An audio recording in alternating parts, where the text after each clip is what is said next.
Baik, kali ini kita akan belajar tentang penelitian ini ya, data penelitian kuantitatif ya. Jadi nanti kita akan belajar tentang bagaimana sih peranan data statistik dalam penelitian, dan bagaimana tahapan kegiatan statistiknya, terus bagaimana teknik analisis data, teknik statistika, dan pengantar analisis multivariat ya. Jadi walaupun ini adalah ini ya pengantar materi, dimana nanti hubungannya dengan metode statistik yang mungkin teman-teman sudah dipelajari ya. Ini kita kembali ke kerangka ya, kerangka dalam proses penelitian ya. Jadi kita berada pada ini analisis data ya. Jadi analisis data bagaimana ketika sudah mengumpulkan ini data dari instrumen penelitian masing-masing. Ini peneliti nanti kita akan menganalisis data. Ini ya bagaimana kita ngomong peranan data statistik ya. Jadi bagaimana bisa menjelaskan atau mendeskripsikan karakteristik masing-masing variabel yang diteliti ya. Terus meringkas ukuran statistik tabel grafik ya. Terus juga bisa sebagai alat komunikasi ya, bisa dari ini ya penghitung data ya, ada analisis statistik. Terus untuk deskripsi ya, penyajian data, regresi meramalkan pengaruh data, juga korelasi mencari kuat atau besarnya hubungan data, atau juga komparasi membandingkan data dua kelompok atau lebih. Ini kurang lebih peranan data statistik ya. Tahapan dalam kegiatan statistik ada beberapa, di sini ada coding, metering, cleaning, output, dan analyzing. Ya, yang mana di sini sudah ada penjelasannya ya di sini ya. Kalau coding ada penyusunan ya dari coding, entering dari kegiatan memindahkan data ya. Jadi ada coding dalam mesin pengolah data. Cleaning di sini untuk memastikan seluruh data dimasukkan sudah pada yang sebenarnya ya. Jadi benar-benar dipastikan tidak ada data mentah di sini. Outputnya nanti bisa diujikan secara univariat, variat, ataupun multivariat di sini ya. Terus baru dianalising ya, untuk mengetahui dari hasil pengolahan data bagaimana keterikatan antara variabel yang diteliti di sini. Ini analisis data statistik ya, ada univariat, ada bivariat, ada multivariat. Ini pembedanya ya. Kalau univariat di sini adalah varian dari variabelnya itu biasanya cukup satu variabel ya. Jadi bisa dua atau tiga variabel, hanya tidak dihubungkan ya, tidak dikorelasikan dan sebagainya. Kalau bivariat ada dua variabel dan dihubungkan ya. Kalau multivariat di sini ya ada banyak variabel dan dihubungkan ya. Ini beda dari univariat, bivariat, ataupun multivariat di sini ya. Ini penjelasannya ya. Jadi analisis univariat analisis terhadap satu variabel ya, biasanya dilakukan analisis untuk mengetahui distribusi, kecenderungan tengah atau central tendency, dan penyebaran atau dispersi ya. Ini contoh kalau distribusi frekuensi ya, sini dari nilai ataupun kisaran suatu variabel ya, digunakan untuk data kategorik ya. Jadi bisa dari usia ya, misalnya usia dari usia 35 atau usia berapa, ada ininya ya, distribusi frekuensinya. Ini yang central tendency ya, ini. Jadi distribusi nilai-nilai suatu variabel ya. Jadi kecenderungan tengah ini seperti nilai ini ya, mean, median, ataupun modus ini ya. Di mean adalah yang umum digunakan karena di sini nilai pengamatan dibagi ini ya dengan jumlah pengamatan seperti apa. Bisa nilai median, jadi nilai yang persis tepat di antara tengah-tengah dari hasil pengamatan di sini ya, yang diurutkan. Terus ada nilai modus di sini, nilai yang paling tinggi frekuensi kemunculannya sini ya. Dispersion ya merupakan tentang sebaran nilai-nilai di seputar nilai pusat di sini ya. Jadi ukuran yang biasa digunakan ada range, standard deviation, dan nilai min dan max di sini ya. Range di sini adalah nilai kisaran. Nilai kisaran di sini nilai tertinggi dikurangi nilai terendah ya. Jadi nilai yang tertinggi dikurangi nilai terendah. Ada juga nanti ada standar deviasi ya, simpangan baku di sini. Biasanya lebih akurat ya, karena ada dipengaruhi oleh nilai outliers ya. Atau juga bisa nilai min dan max, nilai terendah, nilai sampai dengan nilai tertinggi. range-nya seperti apa juga bisa dilihat. Terus penggunaan central tendency dan dispersion ini ya. Jadi untuk data yang numerik ya. Jadi bisa diuji data menggunakan Shapiro-Wilk ataupun Kolmogorov-Smirnov di sini ya. Nah, jadi ketika nilai p-value-nya lebih besar dari 0,05 maka data terdistribusi normal di sini ya. Jadi distribusi data normal min kurang lebih sama dengan SD ya, standar deviasi ya. Distribusi data tidak normal menggunakan median, min dan max ya. Dapat juga ditambahkan nilai modus dan interquartile range di 1 sampai 3 atau ukuran dari suatu posisi di sini ya. Analisis bivariat di sini mengetahui keterkaitan antara dua variabel ya. Uji hipotesis ya, menggunakan uji hipotesis dalam arti sini jawaban sementara ya. Kalau model bivariat ada korelasi ya, ada perbedaan, ada pun pengaruh juga. Ini langkah-langkah uji hipotesanya ya, mungkin sudah sempat dibahas juga ya. Pertama tuliskan ini HO HA dalam notation matematik ya. Terus tentukan level signifikansi ya, mau pakai berapa nih tipe signifikansinya. Terus identifikasi distribusi data, tentukan jenis uji statistik ya.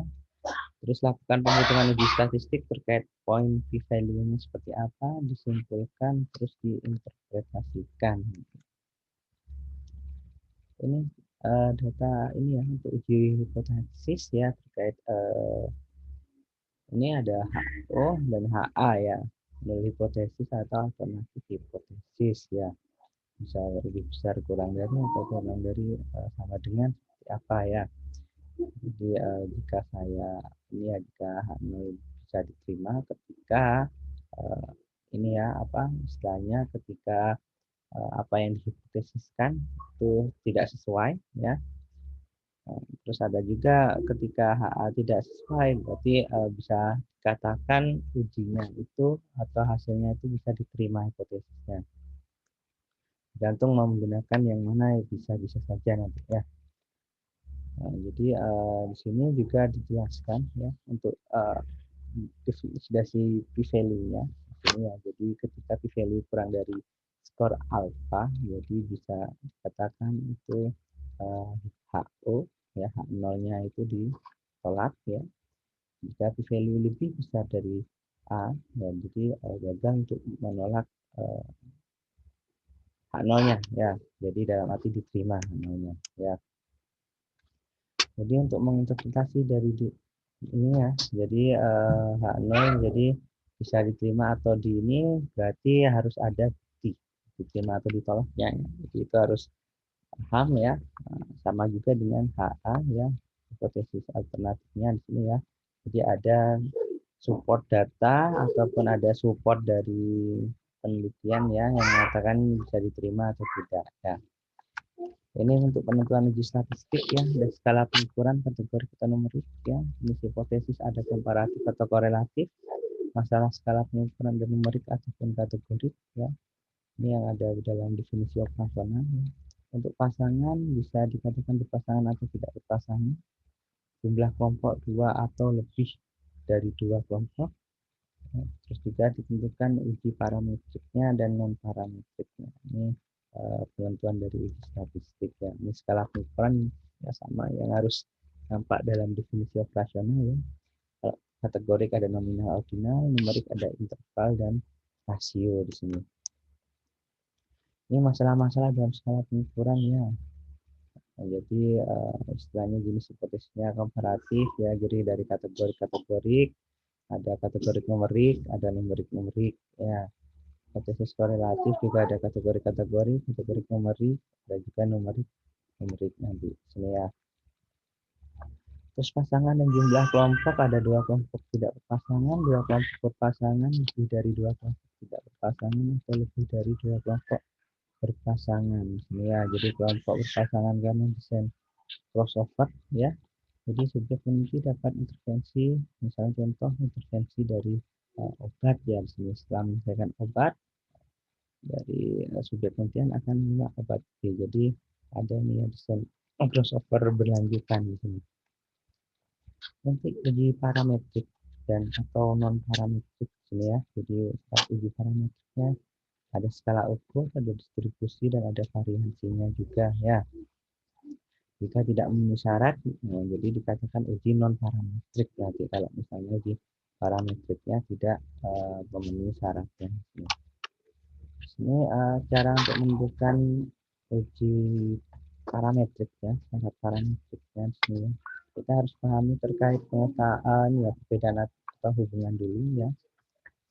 Ini ada parameter yang dilihatnya seperti apa, sigmanya atau nilai value-nya ya, kalau bermakna kurang dari sekian ya, kalau tidak pernah lebih dari sekian, nah itu ada terangannya di sini ya.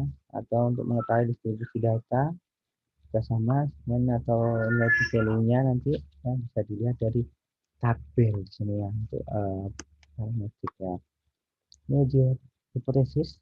Nah, jadi nanti ada kalau numerik ya tidak berpasangan atau dari ANOVA ya pasangan seperti apa, bisa dari uji ini ya. Kalau kategori dari bisa ini, kalau kelompok dari Whitney ya, atau kalau misalnya yang berpasangan itu bisa dari Wilcoxon ya.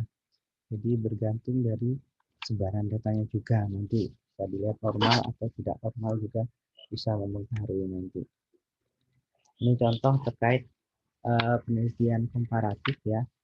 Jadi ada melihat perbedaan terkait kadar kolesterol ya di sebelum dan sesudah pengobatan dengan menggunakan apa nih, simvastatin misalnya.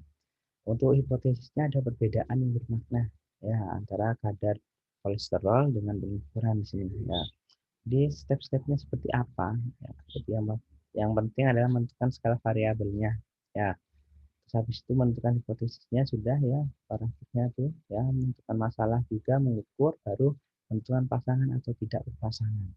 Ternyata ini dikatakan pasangan karena dari dua kelompok di sini ya. Terus setelah itu menentukan jumlah kelompok sudah, baru di studi komparasikan dan dengan diuji dengan UJT berpasangan ya. Jika memiliki uji parametrik bisa menggunakan uji berpasangan. Tadi ya kalau tidak menentukan tidak memenuhi syarat uji parametrik bisa menggunakan uji Wilcoxon di sini. Untuk korelatif, ya ini ya misalnya menganalisis korelasi hubungan antara usia dan skor kepatuhan. Nah, ini ya misalnya hipotesis alternatifnya ada korelasinya ya. Ini langkah-langkahnya nanti ya mirip ya sebenarnya.